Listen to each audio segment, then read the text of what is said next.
pode pensar essa problemática, se a gente tivesse que dar essa sugestão, por exemplo, para governos? O que a gente vê é que a questão do ambiente da sala de aula é um ambiente bastante desafiador.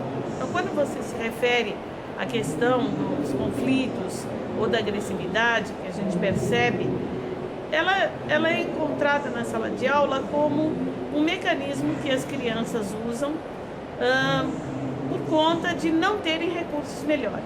Então, na verdade, é que a gente enxerga, né, a questão da agressão como a ferramenta que eu tenho.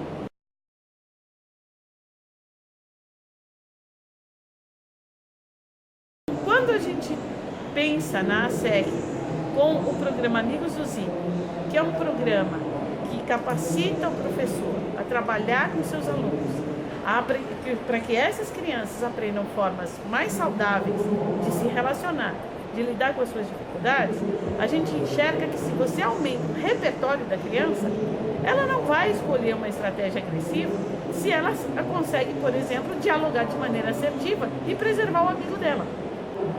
E aí, como você bem coloca, né, o professor fica com a tarefa da mediação, ok?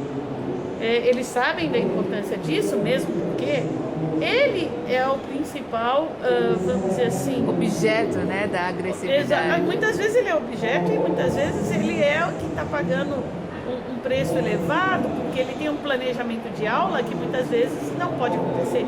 Então, se 30% do tempo dele de aula ele precisa parar para mediar conflitos, sem conhecer muito bem essas técnicas, como é que eu faço essa mediação?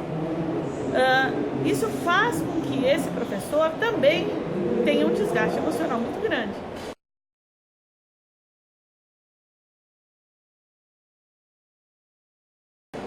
Quando você trabalha com a formação do professor, e este professor se sente capaz de, além de mediar os conflitos, ele também empoderar a sua turma para desenvolver nas crianças, nos seus alunos, hábitos de comunicação que sejam saudáveis, as crianças poderem aprender a lidar com os seus sentimentos, a falar sobre os seus sentimentos. Aí, o que acontece? O próprio clima emocional da sala de aula tem um ganho. E esse ganho acaba se revertendo em mais tempo para a aprendizagem.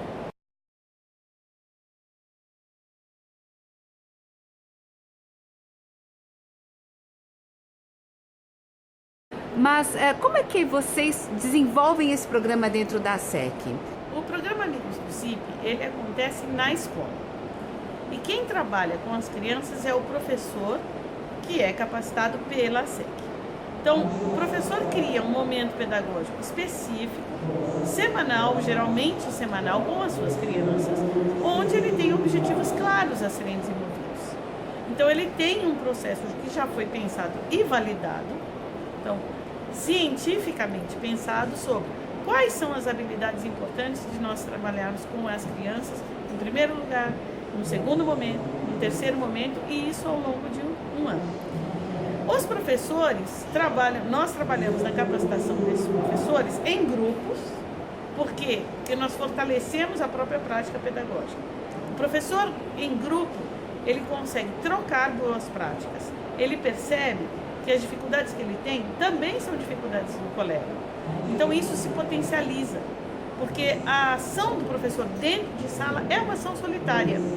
Então a ASEC prefere, né, sempre reunir professores em grupos, não podem ser grupos muito grandes, claro, porque essa é uma questão, né, bastante nova, bastante sutil, que o professor precisa ter espaço de fala.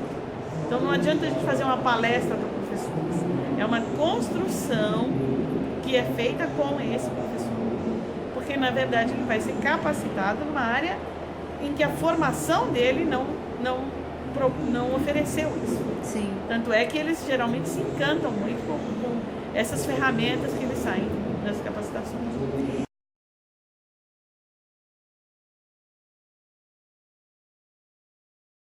Por tópicos, quais as habilidades que vocês desenvolvem ali?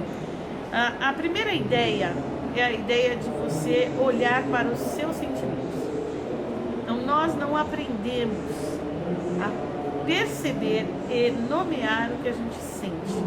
Muitas vezes nós estamos num momento de desconforto emocional e a gente não consegue dizer o que eu tenho, o que eu estou sentindo.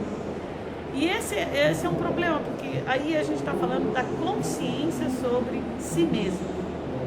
Então, aprender que os sentimentos têm nome, que os sentimentos são naturais, que não é errado sentir, que a raiva, a tristeza, os ciúmes acontecem conosco independente da gente querer, e que isso por si não é um problema. A questão é o que eu faço com esses sentimentos.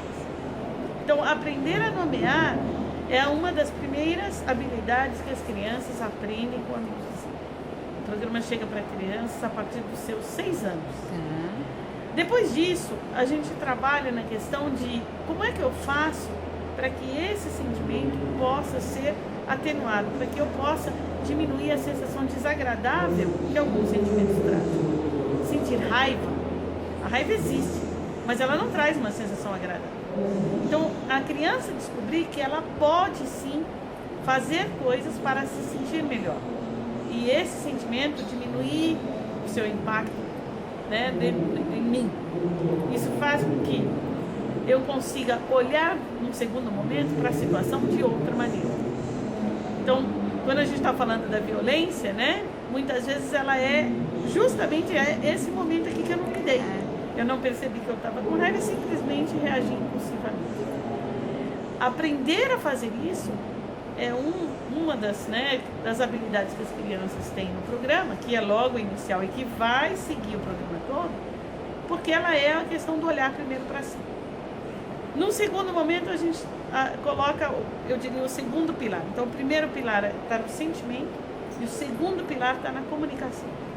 Nós comunicamos fatos, não comunicamos sentimentos. E o que provoca empatia é a comunicação de sentimentos.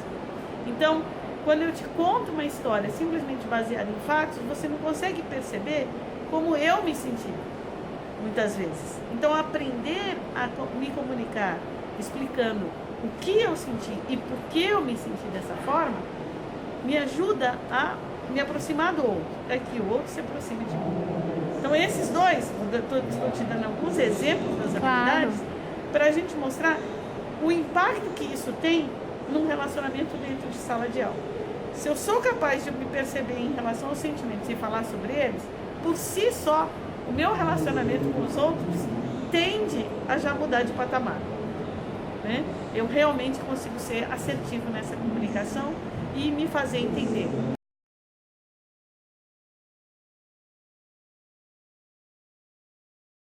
Não seria o ideal, eu não sei se isso já há, um movimento mesmo, para ter alguma disciplina nesse sentido, incluída nas grades de pedagogia, por exemplo? Hoje na educação, nas discussões que são constantes, né, sobre a melhoria da educação no Brasil, nós participamos inclusive da própria discussão da importância das habilidades emocionais e sociais, que hoje fazem parte de todos os currículos e vem sendo foco.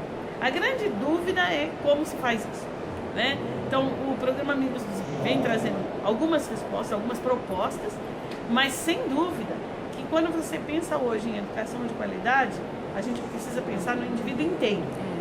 Não adianta, e países de primeiro mundo têm dados fantásticos sobre isso, não adianta você ter um desempenho acadêmico elevado se a capacidade socioemocional deste profissional for muito rasa. A gente sabe, inclusive, que países de primeiro mundo enfrentam índices de suicídio altíssimos. Quer dizer, o desempenho acadêmico está elevadíssimo e o desempenho socioemocional, a pessoa não sabe como lidar com frustrações. Então, a educação de qualidade significa você trabalhar o indivíduo por inteiro.